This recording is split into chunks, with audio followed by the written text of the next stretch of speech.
आज हम लोग पढ़ेंगे एक समान चुंबकीय क्षेत्र में गतिमान आवेश पर बल, force on a moving charge in uniform magnetic field. समझिए क्या बात इसमें है।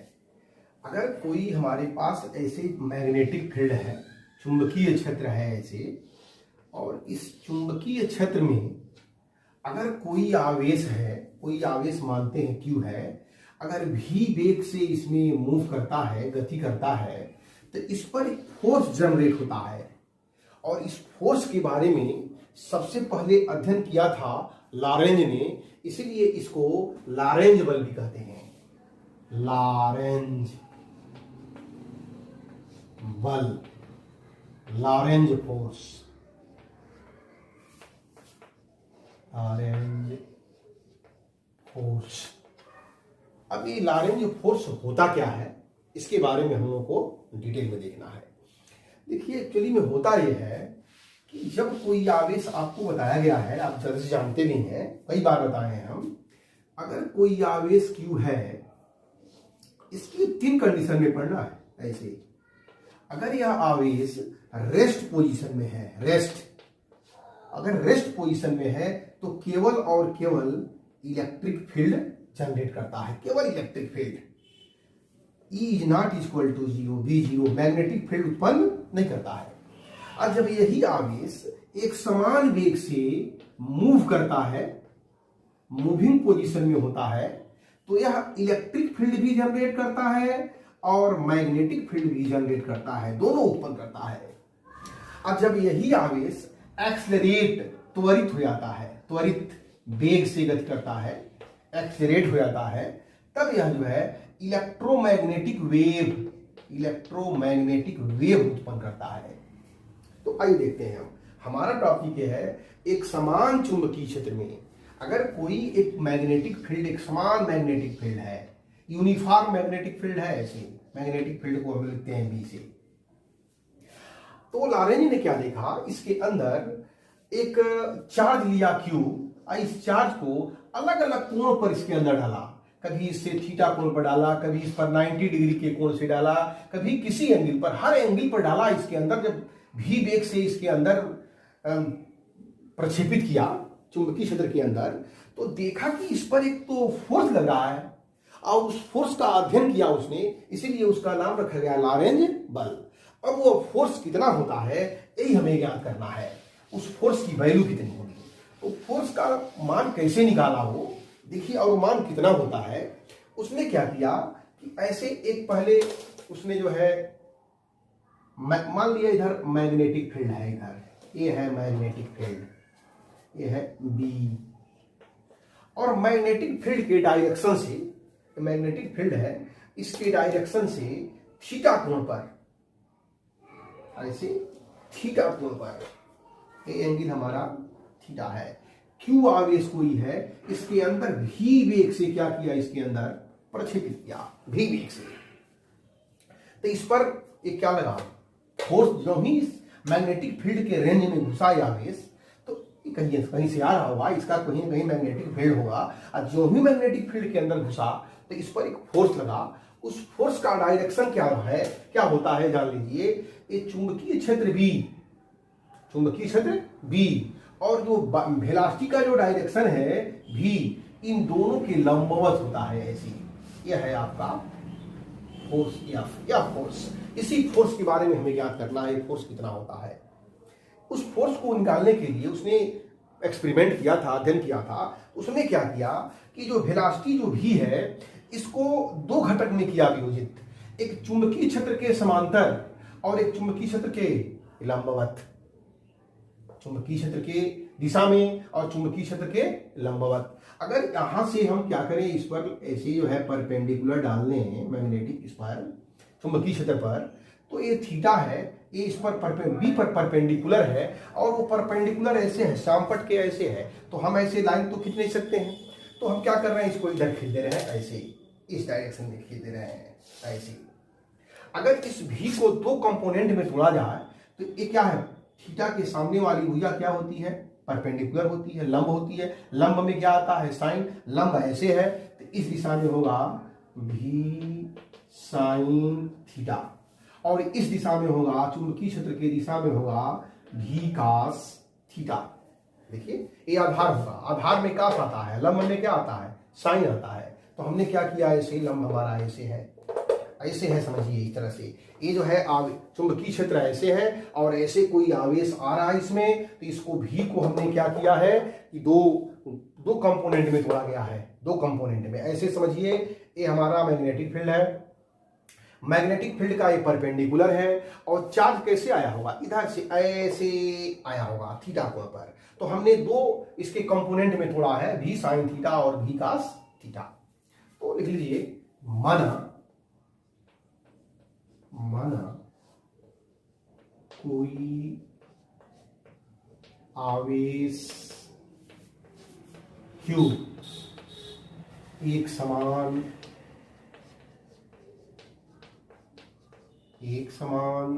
चुंबकीय क्षेत्र,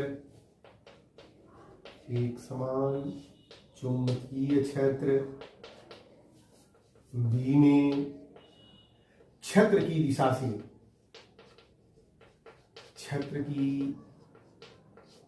से थीटा कोण पर भी वेग से प्रवेश करता है, जिससे आवेश पर एक बल का अनुभव होता है, जिसे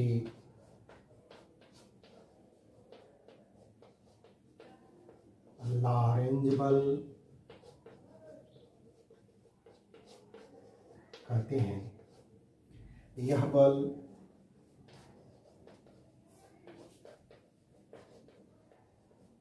निम्न बातों पर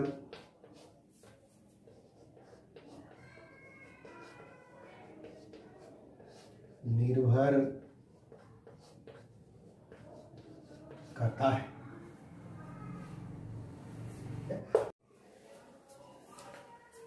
जो लॉरेंज बल होता है, ये लॉरेंज बल इन तीन बातों पर निर्भर करता है। कौन कौन से? देखिए, नंबर 1, चुंबकीय क्षेत्र के लंबवत आवेश के वेग के घटक।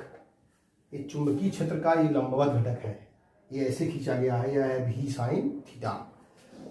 चुंबकीय क्षेत्र के लंबवत आवेश के वेग के घटक भी साइन थीटा के अनुक्रमानुपाती होता है।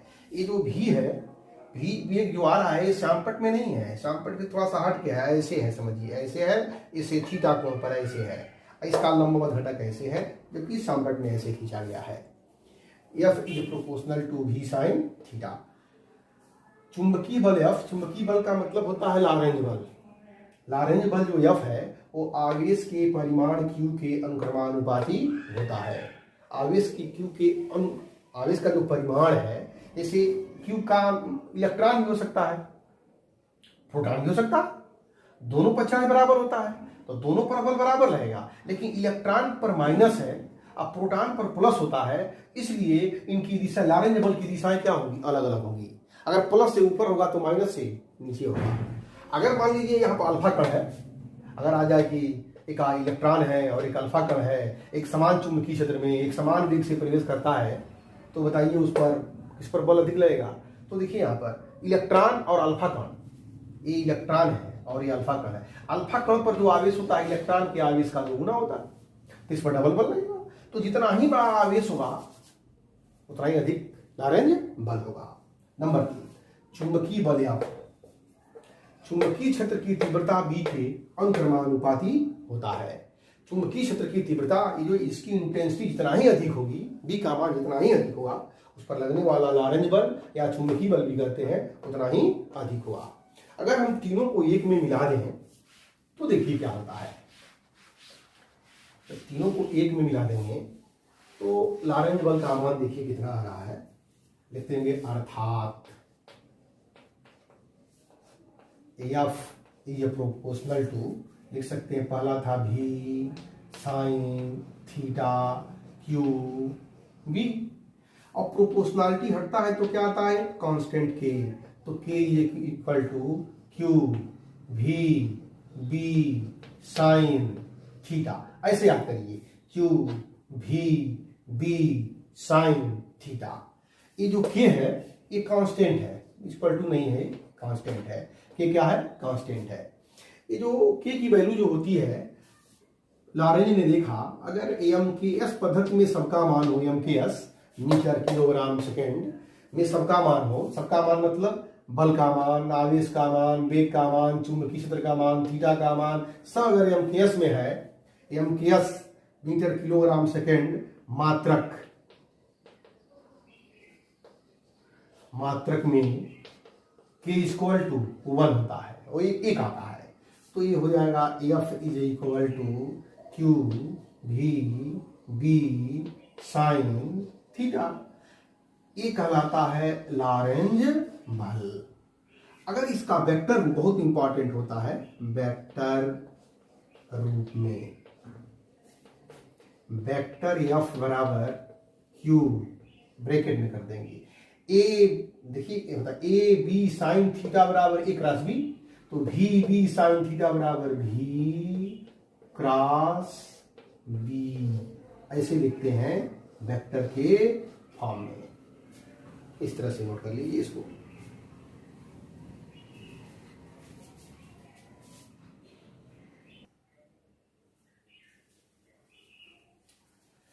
आइए देखिए आगे, अब तो वेक्टर फॉर्म हो गया, अब देखते हैं इसमें विशेष स्थितियां क्या क्या होती हैं, स्पेशल केस, विशेष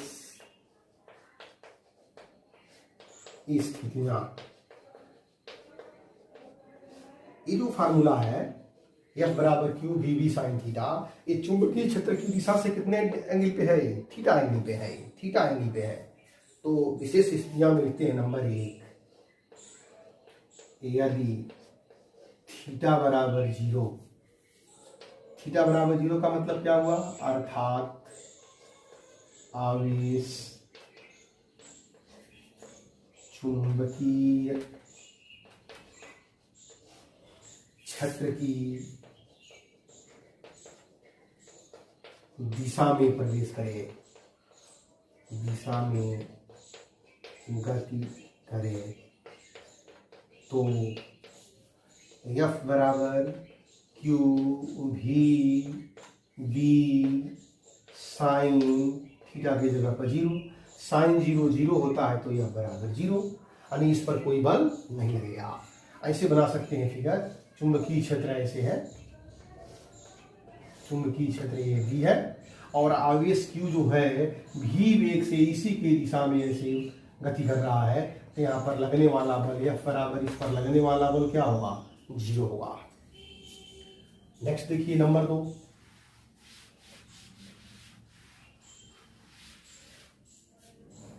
नंबर 2, यदि थीटा बराबर 90 डिग्री अर्थात आवेश चुंबकीय क्षेत्र बी में क्षेत्र के लंबवत प्रवेश करे, तो F equal to q v B sign 90। जब साइन 90 होता है तो साइन 90 का मान अधिकतम होता है, 1 होता है। उस स्थिति में एफ को लिखेंगे एफ मैक्सिमम, तो यह वैल्यू हो जाएगी F maximum equal to q v B. अगर आ जाए प्रश्न आपको पूछते हैं कि चुंबकीय क्षेत्र में आवेश पर गति करते हुए आवेश पर अधिकतम बल कब लगता है, तो कहेंगे जब आवेश चुंबकीय क्षेत्र में क्षेत्र के लंबवत प्रवेश करे।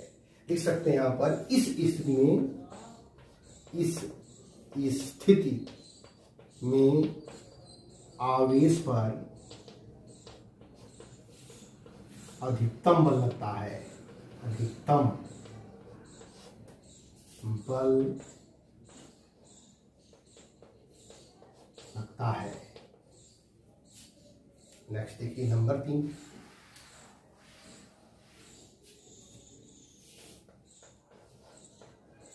यदि v बराबर 0 तो F बराबर भी क्या होगा 0। अगर आवेश गति नहीं कर रहा है, चुंबकीय क्षेत्र में स्थिर है, स्थिर रहेगा तब इस पर कोई बल नहीं लगेगा। v का मतलब v बराबर 0 का मतलब क्या है, रेस्ट पोजीशन में है, रेस्ट पोजीशन में रहेगा तो इस पर बल नहीं लगेगा। F बराबर 0 अर्थात आवेश चुंबकीय क्षेत्र B में स्थिर हो, चुंबकीय क्षेत्र B में स्थिर हो तो उस पर कोई बल कार्य नहीं करता है।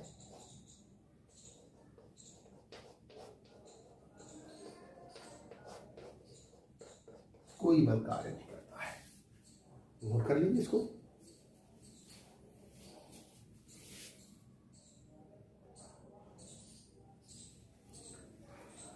इस बल को समझने के लिए आपको हम एक एनिमेशन दिखा रहे हैं, इससे आप और अच्छी तरह से समझ जाएंगे।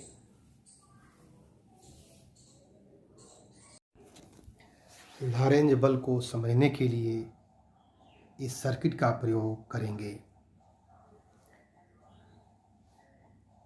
इस सर्किट को जब बंद करते हैं तो इलेक्ट्रॉन ड्रिफ्ट वेलोसिटी से गति करते हैं, जिससे सर्किट में धारा प्रवाहित होती है। सेल में माइनस को ब्लू से और धन को रेड दिखाया गया है। धन सिरे से पॉजिटिव चार्ज चल रहा है और इस दिशा में धारा बह रही है। चालक के अंदर गतिमान आवेश के चारों ओर चुंबकीय क्षेत्र उत्पन्न हो रहा है। जब सेल को उलट देते हैं तो धारा विपरीत दिशा में उलट जाती है और चुंबकीय क्षेत्र की दिशा भी उलट जाती है।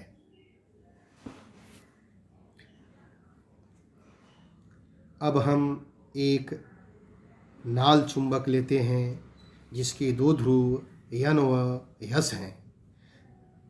इसमें चुंबकीय बल रेखाएं N से S की ओर चल रही हैं।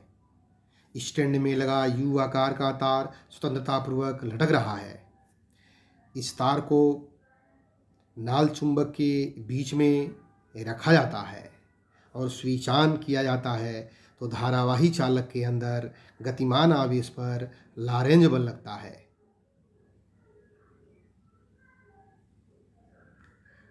अब सेल को उलट देने पर गतिमान आवेश पर लगने वाला लॉरेंज बल भी उलट जाता है। परिपथ को बंद करके नाल चुंबक को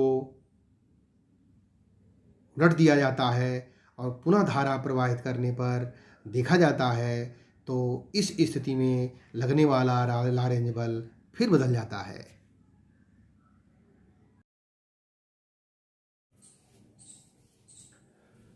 लॉरेंज बल की दिशा फ्लेमिंग के बाएं हाथ के नियम से ज्ञात किया जाता है। फ्लेमिंग का बाएं हाथ का नियम देखिए क्या है। यदि हम अपने बाएं हाथ की मध्यमा उंगली, बायां हाथ है, बाएं हाथ की मध्यमा उंगली, तर्जनी उंगली तथा अंगूठे को इस प्रकार फैलाएं कि तीनों एक दूसरे के लंबवत हों। देखिए ये तीनों एक दूसरे के क्या है, ये लंबवत है। ये क्या है, मध्यमा उंगली है, ये तर्जनी उंगली है और ये अंगूठा है। ऐसे फैलाना है कि तीनों एक दूसरे के लंबवत हो, 90 डिग्री, 90 डिग्री और इससे ये 90 डिग्री, तीनों एक दूसरे के लंबवत है। तो मध्यमा उंगली धन आवेश की दिशा, धन आवेश की गति की दिशा, जो मध्यमा उंगली होगी वो किस दिशा में आवेश चल रहा है उसकी दिशा को बताएगा। अगर आवेश ऐसे चल रहा है इधर बताएगा। जिस दिशा में धन आवेश चलता है उसी दिशा में धारा बहती है। अब जानते हैं जिस दिशा में ऋण आवेश चलता है उसकी विपरीत दिशा में धारा बहती है, या जिस दिशा में धन आवेश चलता है उस दिशा में धारा बहती है। तो धारा के लिए नियम भी सत्य है, धारावाही चालक के लिए भी सत्य है। तो दोनों लिख दिया गया है यहाँ पर कि मध्यमा अंगुली धन आवेश के गति की दिशा, धारा की दिशा। तर्जनी अंगुली चुंबकीय क्षेत्र की दिशा। अगर चुंबकीय क्षेत्र ऐसे है, आवेश इधर जा रहा है तो लगने अंगूठा क्या करेगा, तो तर्जनी अंगुली चुंबकीय क्षेत्र की दिशा को प्रदर्शित करे तो अंगूठा गतिमान आवेश पर लगने वाले चुंबकीय बल F की दिशा को प्रदर्शित करेगा। बल कहाँ लगेगा, ऊपर की ओर। अगर मान लीजिए आवेश कहाँ जा रहा है, नीचे, ऐसे कर दिया, चुंबकीय क्षेत्र कहाँ है, इधर है, इस डायरेक्शन में, लगने वाला बल ऐसे होगा, ऐसे कर दिया गया। आवेश जा रहा है इधर, चुंबकीय क्षेत्र है ऊपर, लगने वाला बल कहाँ होगा, ऐसे होगा। इस तरह से आप क्या करेंगे, इसको याद रखिएगा कि ऐसे कुछ नहीं करना है, ध्यान देना है। ऐसे एक बार और रिपीट कर लीजिए। यदि हम अपने बाएं हाथ के मध्यमा अंगुली, तर्जनी अंगुली और अंगूठे को इस प्रकार फैलाएं कि तीनों एक दूसरे के लंबवत हो, तो मध्यमा अंगुली धन आवेश के गति की दिशा, धन आवेश के गति की दिशा को या धारा की दिशा को, तर्जनी अंगुली चुंबकीय क्षेत्र की दिशा को प्रदर्शित करे तो अंगूठा आवेश पर लगने वाले चुंबकीय बल की दिशा को प्रदर्शित करता है। इसको आप नोट कर लीजिए।